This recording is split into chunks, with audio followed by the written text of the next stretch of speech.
Un análisis profundo de lo que está pasando hoy en Uruguay, la región y el mundo en La Otra Mirada, en la tarde de Oriental.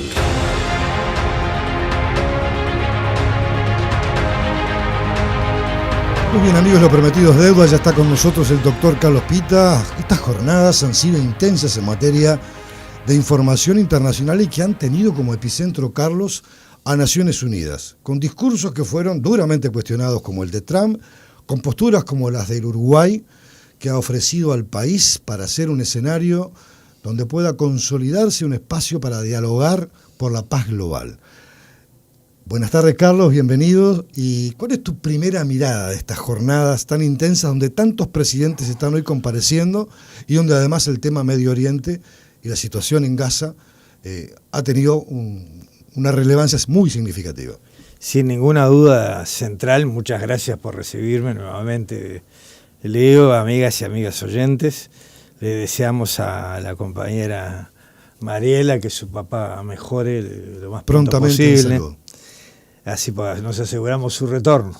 Yo quería decirles que vi toda la Asamblea General, vi casi todos los discursos, muy pocos se me escaparon.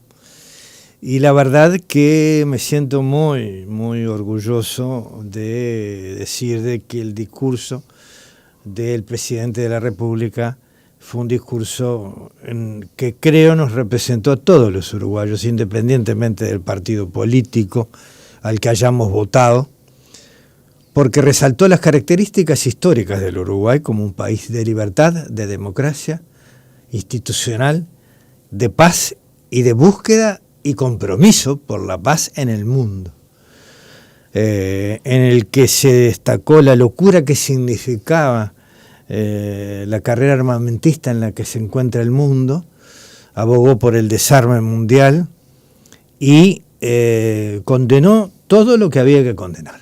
Efectivamente condenó, y antes de condenar dijo, hablando del tema palestino y de la Franja de Gaza, dijo, no hay ningún fin que justifique los medios. No es cierto, no es cierto. Nada puede justificar la barbarie de atentar contra toda una población civil y masacrarla, y masacrar a niños, a mujeres y a ancianos. Fue una exposición muy valiente, fue dura cuando tuvo que serlo, y muy propositiva, señalando una defensa a ultranza del multilateralismo. Pareció una contestación, yo diría, frontal contra el ataque al multilateralismo que expresó Donald Trump, que fue un ataque, además de conceptual, hecho de una manera que no correspondía a un ámbito diplomático. Donde se presentó muy belicosamente, y además con un lenguaje completamente desusado, agresivo, grosero, inadecuado, totalmente inadecuado en todos los sentidos. Cada uno puede expresar lo que quiera. Si uno no quiere seguir en las Naciones Unidas, no está obligado a seguir, pero tiene que decirlo de manera respetuosa. Está hablando en nombre de un país, nada menos que el país todavía hoy más poderoso del mundo, ¿no? En definitiva, yo creo que el discurso de Orsi enalteció a Uruguay, pero hizo algo fantástico, que es ofrecer a Uruguay, como tú decías, como un país que puede albergar, cuando las partes lo deseen y algunos lo propongan, encuentros para encontrar un camino de pacificación y terminar con el horror que se está viviendo en Palestina y con el horror que se está viviendo en la guerra en Ucrania y con el horror que se está viviendo también en África. Es decir, hay que parar la locura de las masacres y de las muertes. Esto no puede ser, absolutamente. No tiene ningún justificativo. Utilizó esa expresión que a mí me encantó, que es una nueva canción de Jorge Drexler. El fin jamás justifica los medios. Los niños son niños, sean del color que sea, de la raza que sean, vivan donde vivan, y de la situación socioeconómica en la que está. Y Jorge Drexler, que además es judío. Es ¿no? judío, efectivamente. Por supuesto, seguro, tiene ¿no? una mirada muy crítica. Pero hay algo importante de lo que dijo Orsi en ese discurso, de las cosas que destacó.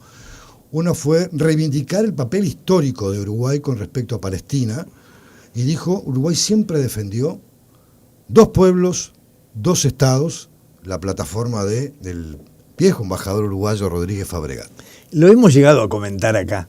Tanto es así que lo expone el presidente Orsi, relatando los antecedentes que tiene Uruguay en la materia de lucha por la paz y por el entendimiento, y el redactor principal de la resolución de las Naciones Unidas de 1948, que es en el que se basa la creación de 2 estados libres, independientes, vecinos, conviviendo en paz y compartiendo la capital, Jerusalén, la ciudad santa, de varias religiones. De las 3 más importantes del monoteísmo, ¿no? El monoteísmo. Recordemos, Muro de los Lamentos, la segunda mezquita después de la Meca en importancia del mundo árabe, y la iglesia donde supuestamente la iglesia del Santo Sepulcro, donde fue descolgado el cuerpo de Cristo de la cruz y fue depositado allí, efectivamente.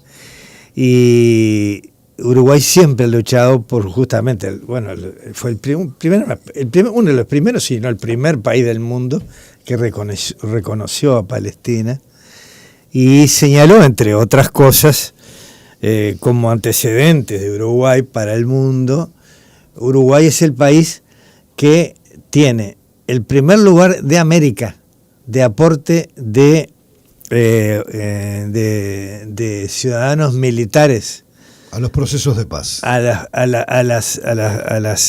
misiones de paz, de paz de las Naciones Unidas, per cápita del continente americano, y es el segundo del mundo que tiene más colaboración en las misiones de paz. Y una de ellas en el Sinaí. Y una de ellas en el Sinaí y otra en los Altos del Golán también. En los Altos del Golán. O sea que Uruguay tiene unas credenciales suficientes. Y a esto se le agrega que esta propuesta no fue nada improvisado. Antes de hacer esta propuesta en las Naciones Unidas, estuvo el secretario general de la Presidencia de la República, el ex senador Sánchez, a quien se le dice habitualmente el Pacha Sánchez, en Oslo, reunido con el primer ministro noruego. Y estuvieron dialogando sobre las iniciativas y los procesos de paz y charlando sobre cómo se podía buscar algo que pudiera encaminar y ponerle fin a los desastres y a la masacre, sobre todo la masacre en Palestina. Pero también están muriendo una cantidad de gente muy importante. Ya llevan 3 años muriendo en Ucrania. Y en Sudán también. Es una situación muy, muy, muy grave la que está viviendo el mundo. Puede ser la bandera o el portavoz de esa nueva estructura que busque consolidar un espacio de paz. Podría ser por su tamaño, por su peso, por su tradición, por su historia. Podría enarbolarse como no digo ser el representante de la paz en el mundo, pero sí de alguna manera encabezar un movimiento que vaya por ese lado. Digo, sin ninguna duda, así como Oslo se le considera la ciudad de la paz, nosotros queremos que haya un Montevideo, ciudad de la paz del continente americano en el mundo, y volver a poner a América, y en particular América del Sur, en una posición de relevancia para ser parte escuchada, respetada y autorizada en la creación de una nueva organización de las Naciones Unidas del siglo XXI adaptada a los desafíos de esta época y de esta etapa de la civilización humana.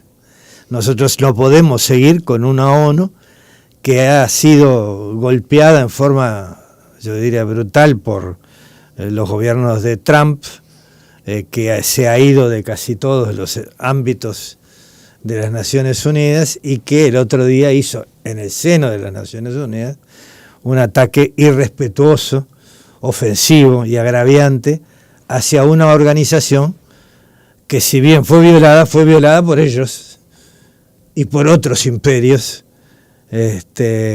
y no por los demás países. Somos 195 países en el mundo y solo hay 5 que tienen capacidad de vetar cualquier resolución. Sí, en el Consejo de Seguridad de Naciones Unidas. En el Consejo de Seguridad de las Naciones Unidas. La primera reforma que tenemos que hacer es sacarles el poder de veto a estos países. ¿Por qué Estados Unidos? ¿Por qué el Reino Unido? ¿Por qué Francia? ¿Por qué Rusia? Van a tener la capacidad de decidir si se mueren millones de personas en una guerra. Y los 194 países restantes están por la paz y para colaborar para evitar las causas que la motivaron y encontrarle una solución. Eso no puede ser. No puede haber veto si es una organización que trata de luchar por la paz y la convivencia civilizada de la humanidad. Uh-huh. No puede ser. Entonces, se dio realmente una presentación de Uruguay que yo diría que fue no solo dignísima, sino que fue además muy sustantiva, porque no fue una improvisación, esto fue un trabajo. Y entonces nosotros, si luchamos desde Oslo en el norte y desde Montevideo en el sur global, digamos, no solo en América, en el sur global. Más 2 países que no son amenaza militar ni nuclear de nadie, absolutamente de nadie. Que nadie puede tener la más mínima duda de que Uruguay lo único que ha hecho ha sido poner a sus Fuerzas Armadas al servicio de la paz, de las misiones de mantenimiento de la paz y sobre todo de el amparo y el cuidado de la población civil vulnerable en conflictos armados, porque se han especializado nuestras Fuerzas Armadas en eso precisamente. Sí, es el capítulo. Tenemos unas Fuerzas Armadas para la paz. Se le debería cambiar el nombre, hacer como hizo Trump, pero exactamente al revés. Trump hizo cambiarle el nombre al Ministerio de Defensa de Estados Unidos y le puso Ministerio de la Guerra. Yo le pondría, y es una propuesta que le hago como comentarista al presidente Orsi y al gobierno de la República y a todos los partidos, ponerle en lugar de Ministerio de Defensa, Ministerio de la Paz. Carlos, esta es tu primera mirada. En instantes vamos a recibir a nuestro segundo invitado, el presidente del Instituto Nacional de Colonización, con quien vamos a trabajar muchas ideas, sobre todo propuestas, desarrollo de este instituto, que la población en general lo conoce poco o lo ha conocido más que nada por las polémicas políticas, pero no por las obras que realiza y la forma en la que aterriza propuestas para que la gente se radique en el campo, produzca en el campo, se forme en el campo y despliegue una actividad económica que le puede significar al país el ingreso de divisas muy genuinas, generando trabajo, recursos, capacitación e inversión productiva. Nos vamos a encontrar minutos antes de la hora 17, unos 15 minutos antes, para darle una segunda lectura a esta presencia uruguaya en el mundo, en Estados Unidos, con el presidente Orsi. Ya venimos. Estás escuchando La Otra Mirada con Mariela Cigarán.